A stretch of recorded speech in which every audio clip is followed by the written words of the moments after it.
Bueno, difícil este tema de la economía, sobre todo en estos últimos días, y que le preocupan al común de la gente, al ciudadano de a pie, ¿no? ¿Por qué aumenta el dólar? En realidad el dólar se ha dejado, digamos, de fijar primero, porque el año pasado, Claro, como sí. veníamos hablando incluso fuera de cámara, que el año pasado estuvo como muy estable e Sí. incluso hasta había voces que estaba atrasado, ¿no? Sí.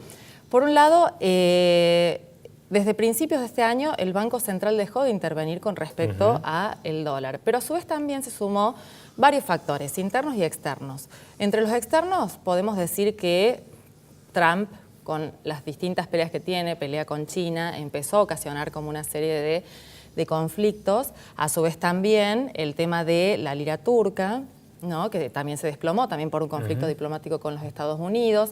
El tema de la economía estadounidense, que está muy robusta y hay una inminente suba de tasas ahora en septiembre, lo cual siempre que Estados Unidos sube la tasa, para que entienda la gente, en realidad funciona como una aspiradora para el resto del mundo, en donde todos los fondos que van o están siendo invertidos, digamos, en economías emergentes, van hacia Estados Unidos saliendo de esas economías y ocasionando una suba en el dólar en esas economías. Pero en Argentina se han sumado también ciertas cuestiones que tienen que ver con desequilibrios macroeconómicos que ya venían existiendo, como el déficit fiscal, como el déficit en cuenta corriente, y esta situación hizo que a su vez los inversores miraran con desconfianza y el 24 de abril empezó la corrida cambiaria en la cual empezaron a retirar los dólares que durante 2 años habían traído y de este modo empezó a ocasionarse una corrida que luego se generó en un efecto pánico, en un efecto, digamos, que la gente misma salía corriendo a comprar dólares para resguardar sus ahorros. Claro, y mencionabas vos recién que el contexto internacional influye, pero cuando vemos los países de la región no sufren de igual manera sus consecuencias como pasa en el país. Es decir, el dólar no sube tanto como acá, no se dan estos vaivenes. ¿Es porque influye mucho la situación política actual? En realidad hay dos cuestiones con respecto a eso. Primero es que cuando asumió el presidente liberó el funcionamiento del mercado de capitales, tanto a la entrada como a la salida, con lo cual nos convertimos en una economía más abierta al mundo y los riesgos de ser una economía más abierta al mundo tienen que ver con esto, ¿no? Uno quiere que vengan inversiones reales directas, inversiones en la inversión productiva, pero las primeras inversiones que llegan cuando se libera un mercado de estas características son las inversiones golondrinas, que son cuando las cosas vienen bien, son las que vienen a poner plata, pero cuando las cosas vienen mal son las primeras en irse. Y esa situación es la que termina desestabilizando una economía.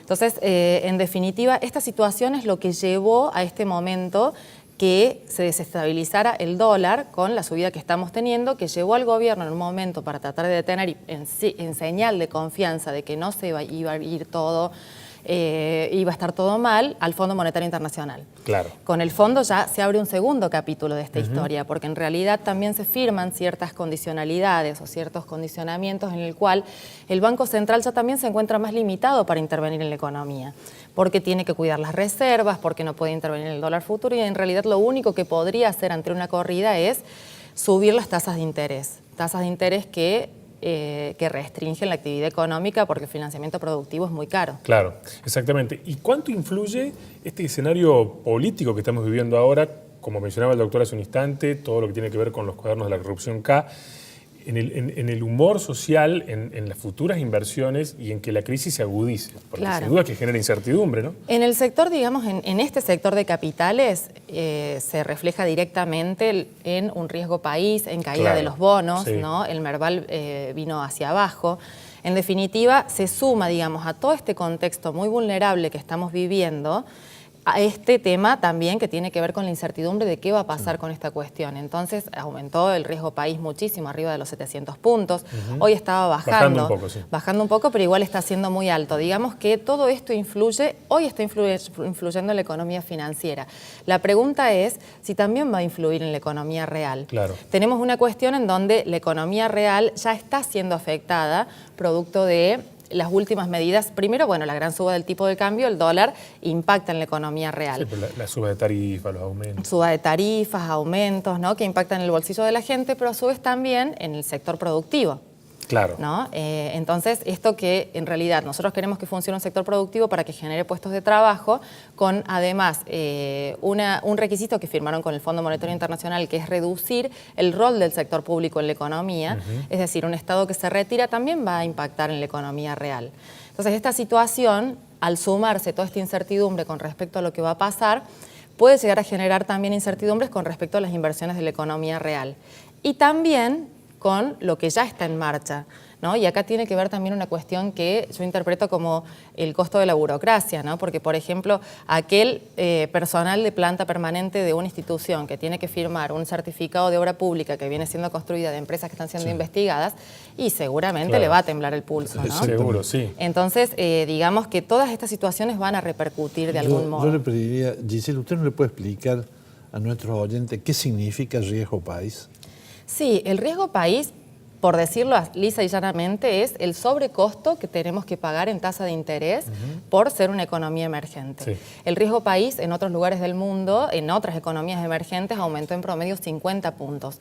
Nosotros hemos tenido un riesgo país que ha aumentado desde que empezó el año hasta ahora en más de 400 puntos, producto de todas estas vulnerabilidades, de desequilibrios macroeconómicos que hemos tenido y que se habían amplificado, y también ahora sumado a toda esta cuestión que mide esta cuestión institucional. El riesgo país, que es este costo que tenemos que pagar por el financiamiento, por lo que tomamos por deuda en el exterior y los fondos que nos piden que paguemos esta tasa, se forma por distintos parámetros. Eso tiene que ver con cuestiones de economía, con la tasa de inflación, con el tema del gasto público, con el tema del desequilibrio externo, pero también tiene que ver con cuestiones sociales, como por ejemplo la incertidumbre jurídica, la incertidumbre institucional, como también si en ese lugar, por ejemplo, se vive de paz social o no, si hay guerras civiles y toda esta cuestión. Todo eso mide el riesgo Quiere país. decir, en un ejemplo un poco torpe, si la Argentina va a pedir plata afuera, con ese riesgo país le van a cobrar no menos del 7% el dólar. Sí, es lo si que va sí. el Uruguay, que tiene muy poco, el 3%.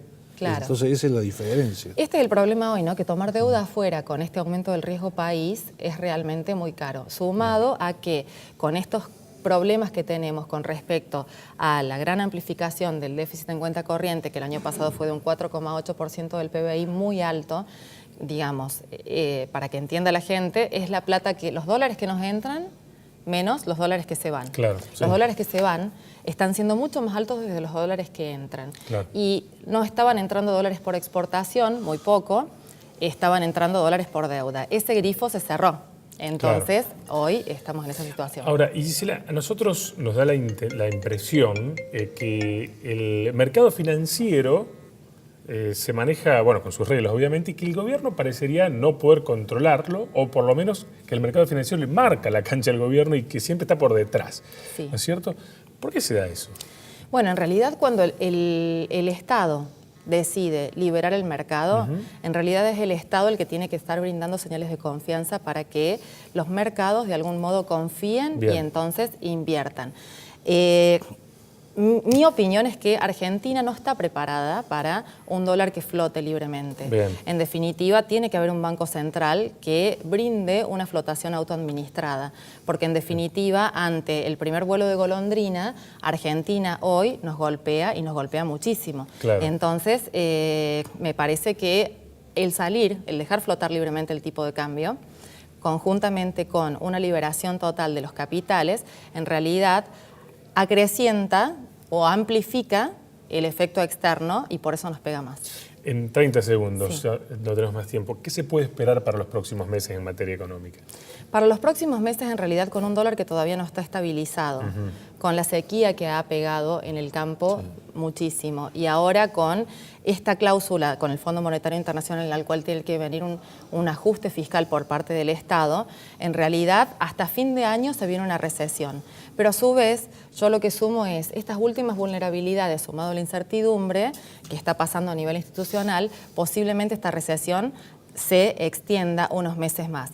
La pregunta es si realmente vamos a llegar a un crecimiento antes de las elecciones, lo cual en realidad solamente ajustando, digamos, con el tipo de cambio que en este sentido y después también con un gasto público achicándose, el sector exportador que se estima que va a ser mejor el año que viene, yo estimo que no se va a llegar a tener una economía creciendo, por lo menos en las elecciones, como para mostrar buenos resultados. Está complicado.